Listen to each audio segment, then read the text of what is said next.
Koinonia Ministries Sion Team présente Koinonia Gospel dans son merveilleux podcast. Émission présentée par Samuel Wakati et ses invités. Bonnes conditions d'écoute. La puissance de la réconciliation.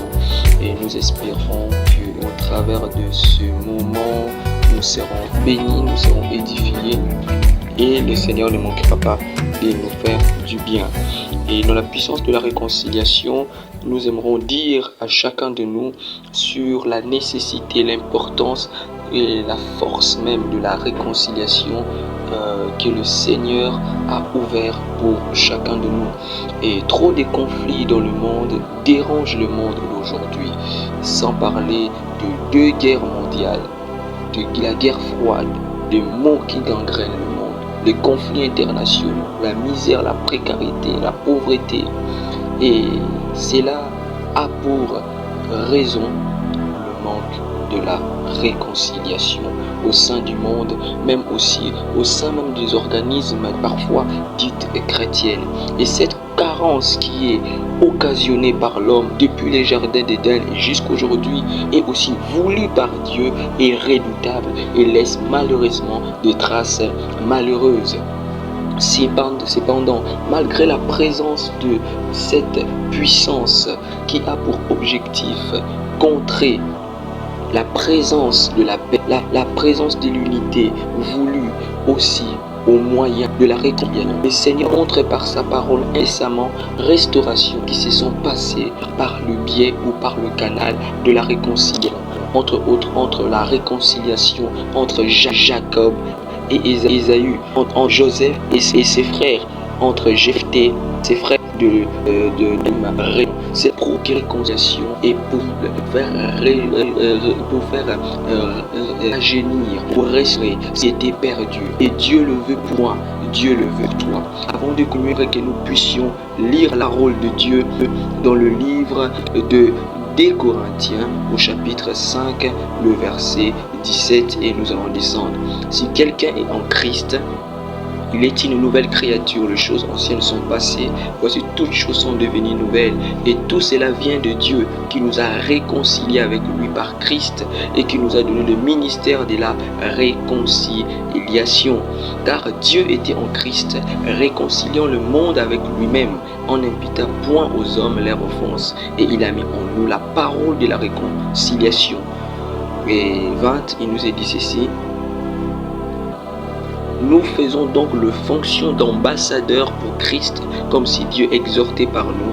Nous vous en supplions au nom de Christ, soyez réconciliés avec Dieu. Nous lirons aussi dans le livre de Colossiens au chapitre 1, le verset 12 à 14 et 20 à 22. Il nous est dit au verset 12 à 14.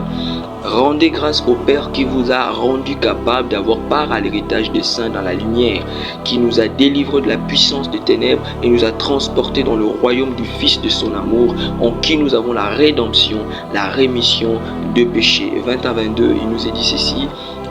Il a voulu par lui réconcilier tout avec lui-même, tant ce qui est sur la terre que ce qui est dans le cieux, en faisant la paix par lui, par le sang de sa croix. Et vous qui étiez autrefois étrangers et ennemis par vos pensées et par vos mauvaises œuvres, il vous a maintenant réconciliés par sa mort dans le corps de sa chair, pour vous faire paraître devant lui saint, irrépréhensible et sans reproche. Bien-aimés dans le Seigneur, au travers de ces deux lectures des portions des Écritures, nous voulons aborder ces thèmes qui parlent de la puissance de la réconciliation. J'ai parlé tantôt qu'aujourd'hui, dans notre monde d'aujourd'hui, il est gangréné par différentes sortes de mots.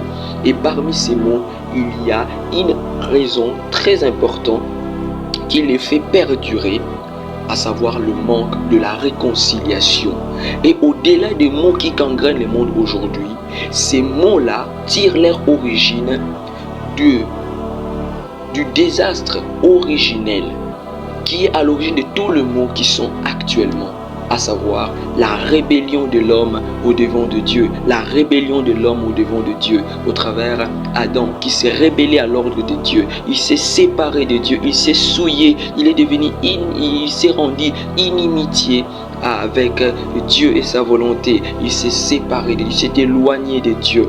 Et Dieu, par sa préscience et sa puissance, a prévu une grande réconciliation au-dessus de ce qui était fait entre Jacob et Ésaü, au-dessus de ce qui a été fait entre Joseph et ses frères, au-delà de ce qui a été fait entre Jephthé et ses frères. Cette grande réconciliation a été établie par le Seigneur lui-même en offrant Jésus-Christ comme sacrifice.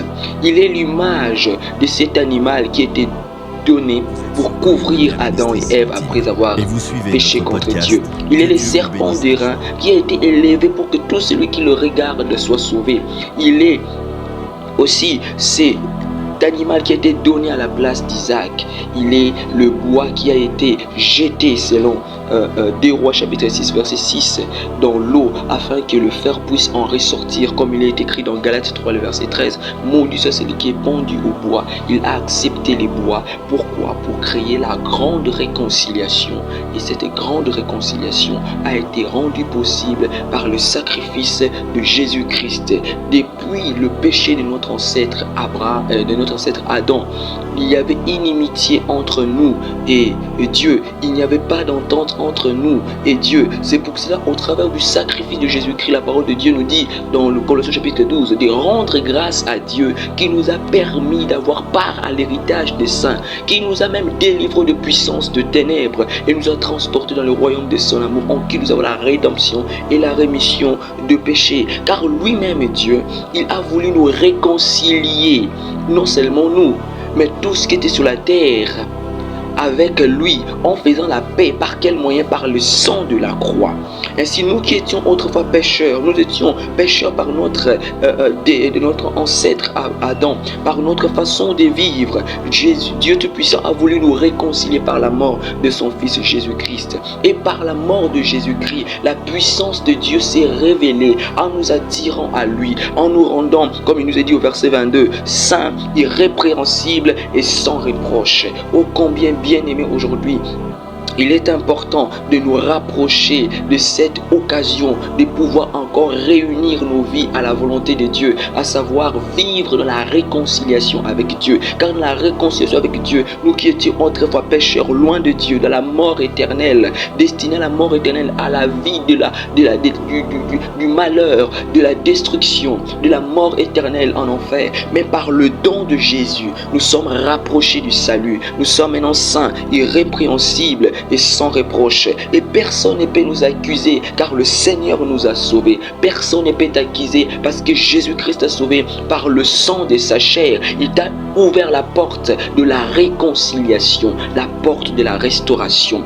Aujourd'hui, le Seigneur a besoin que tu saisisses cette opportunité qu'il te donne pour que tu vives dans la réconciliation du Père. Et lorsque nous lisons dans le chapitre 5, non seulement le Seigneur nous a réunis à lui, mais aussi le Seigneur par sa volonté nous a donné par la réconciliation. Non seulement il y a la rémission des péchés, il y a une nouvelle identité qui nous est donnée, parce que le premier point de la manifestation de cette puissance par la réconciliation, lorsque nous recevons cette réconciliation par le don de par notre foi en Jésus-Christ, il y a le changement de l'identité.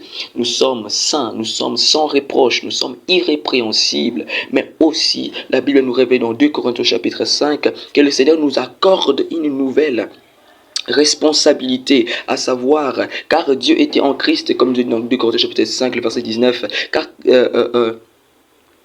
le 2 Corinthiens chapitre 5, le verset 18, il nous dit ici, et tout cela vient de Dieu qui nous a réconciliés avec lui par Christ et qui nous a donné le ministère de la réconciliation. Outre nous sauver, Dieu, outre nous donner la sainteté, la pureté, être sans reproche, changer notre identité, le Seigneur nous donne le ministère de la réconciliation, afin que nous soyons des acteurs par lesquels le monde sera réconcilié avec Dieu. Ne te regarde plus comme quelque chose de faible, car le Seigneur veut réconcilier le monde à travers toi. Que le Seigneur nous bénisse dans le nom de Merci beaucoup d'avoir suivi ce programme. Nous espérons que vous avez été encouragés. Pour tout contact via WhatsApp, plus 243 953 77 17 ou encore plus 243 970 621 452. Rejoignez-nous pour suivre nos chroniques, éditions chrétiennes, enseignements et d'autres sur Gmail par koinoniaministriationteam@gmail.com. Sur TikTok, X, Facebook, Instagram, YouTube par Koinonia Ministries Sion Team. Koinonia Ministries Sion Team, ensemble avec Dieu.